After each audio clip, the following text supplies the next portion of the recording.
Texas Congressman Ron Paul may have ended his campaign for the presidency, but that doesn't mean he's ready to give up the spotlight just yet. The 72-year-old Texan has raised a bunch of money online, has developed a huge grassroots following. Paul now says he's shifting gears to concentrate on his Campaign for Liberty, a new effort to help elect libertarian-leaning Republicans to public office around the country. Joining me now, author of The Revolution, Congressman Ron Paul. Good to see you, Congressman. Thank you. Nice to be with you today. So tell me about this revolution and your concrete efforts to energize these thousands of people who are, big-time Ron Paul supporters. Well, the primaries have ended and we came up short, but a lot of our supporters didn't want to quit. So we organized a new group. It's called Campaign for Liberty, and it can be found campaignforliberty.com. And we're going to continue to do exactly what we've been doing, energizing people, getting young people interested, studying the issue, understanding the Federal Reserve System, understanding why those oil prices are high, and talking about these issues. So we're very, very active, and we've had a great deal of interest already expressed in our new organization. Well, look, I think it's great. I spend a lot of time talking to college kids who are looking around going, isn't the government supposed to feed, clothe, house me, and change my diaper for me? So I love the idea of college kids out fighting for liberty. My question for you, and I always have this question for all libertarians, I've asked this before, Congressman, what makes you believe that Americans want more liberty? Don't these Gen Xers and their please take care of me mentality really reflect where, sadly, America is today? Well, there's a contest going on. Those who want to be taken care of by others and using government force to do it, and those of us who say that we should be responsible and take care of ourselves. A year and a half ago, when I was reluctant to join the presidential race, I was convinced that nobody would listen, nobody cared, we needed another generation, we needed a disaster to wake up people. But I'll tell you what, in the last year or so, I have been very encouraged by the number of young people. They come to my office endlessly talking about self-reliance and responsibility. So I am very encouraged, and I think it's the need. I think it's the obvious evidence that government doesn't work. The foreign policy's in shambles, the spending is too high, and the young people know they're getting the bill. And that's why I think they're waking up. Congressman Paul, I would love to believe you. I want to live in an America that's a lot more like the one that you want, self-reliance. And I see it, for example, in Iowa, where the floods strike and people rush out and they help their neighbors, they help themselves. But let's face it, a lot of America lives in New Orleans. People sitting around flooded, waiting, please come get me. Can you give me an example of where you see liberty winning in the public debate today here in the United States? Well, I think we won the argument with New Orleans. The government totally failed. And people are waking up. They can't depend on the government. So no, I think it is difficult, and there's a lot of people who think government can bail them out.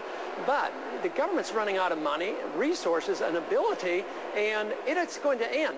I complain about us being in 130 countries and 700 bases, but that's going to come to an end, not because I'm going to persuade everybody, but we're going to run out of money. We're going to ruin our dollar, and we'll have to cut back. We'll have to live within our means, but the big decision is whether it's going to be the society you and I would like to have with less government and self-reliance and following the Constitution, or whether we're going to accept this notion that the government's going to save us. Well, obviously the government can't save us because the government is nobody. They can't create jobs and they can't create wealth, and the sooner we wake up, the better. I want to get to political stories in the presidential race in a second, but one last thing, you mentioned oil prices. In your view, it seems to me it's classic libertarian supply and demand.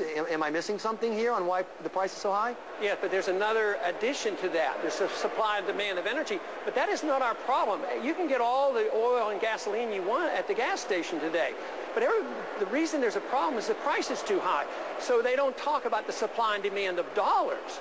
The supply of dollars is too much, and that's why the gasoline prices are going up. Also, the foreign policy of our intervention in the Middle East has been a fear factor, and there's danger over there, and that has pushed the prices up. They're up over $100 since we've invaded Iraq, so that is a factor. Nobody really wants to talk about that. But the cost of gasoline is up because the value of the dollar is down. So we have to understand that. If not, there's no way we can solve this problem. And of course, we were there because of the threat of Saddam Hussein, which takes us back to the beginning. But Congressman, I've got to take a quick break. I'd love to continue this conversation when we return. More with Congressman Ron Paul in just a minute. Please stick around. I'm back with Texas Congressman, former presidential candidate, and Campaign for Liberty founder Ron Paul. And Congressman Paul, I am excited that you're getting young people who are excited about libertarian ideas pumped up. Will they be playing a role in the presidential election? Will you be backing the libertarian candidate, Bob Barr?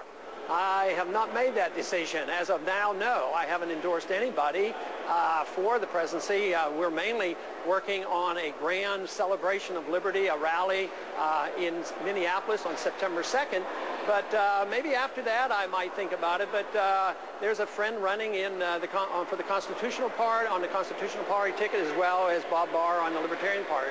Can you tell me more about, I'm curious about this mini convention you're going to have while the Republicans are in Minneapolis. Is that the plan? Are you there to protest? Are you there to amplify? What's the goal?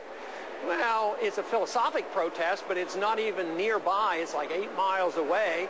It is to help celebrate what was accomplished in this last year and a half. These hundreds of thousands of people that have worked in the campaign, as well as over 1 million votes and over millions more that have been interested, is to come there and to celebrate what we have done and make plans for the future. But it's not there to disrupt or be confrontational or demonstrate or anything like that. It's to be very positive and to emphasize why more freedom is necessary, not more government. And of course, you got to love libertarian protesters. They respect private property. They don't burn anything, turn everything over.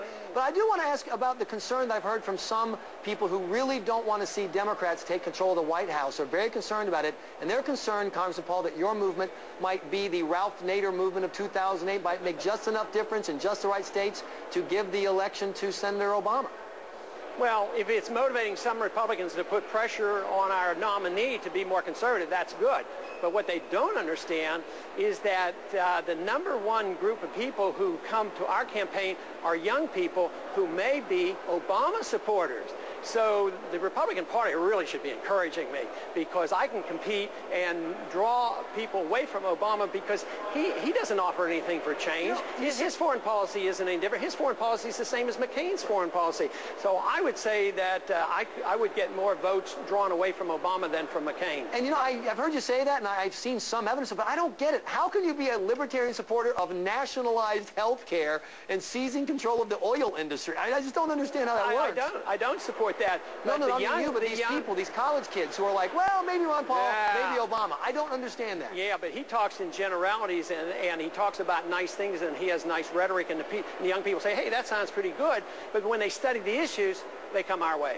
One last question for you, Congressman Paul, and I really appreciate your time. If you're talking to a young person, my 15-year-old son, for example, has suddenly got energized about politics, in fact, in large part to Glenn Beck, and young people are looking for an idea that they can hold in advance, where they have a legitimate shot, an idea that America will resonate with Americans. What idea that you talk about in your book, The Revolution, would you point them to first? Well, the first issue that it brings people to our campaign has been the foreign policy of non-intervention, minding our own business, a strong national defense. We got the most money from the active military duty people than anybody else. That's number one. And then the other subject that brings young people is following the Constitution, particularly with monetary policy. Don't print money when you need it. That's why prices go up. And all of a sudden they say a light bulb goes on, and they say, yes, the Constitution, the rule of law, sound money, and a sensible foreign policy. Thank you so much, Congressman Ron Paul.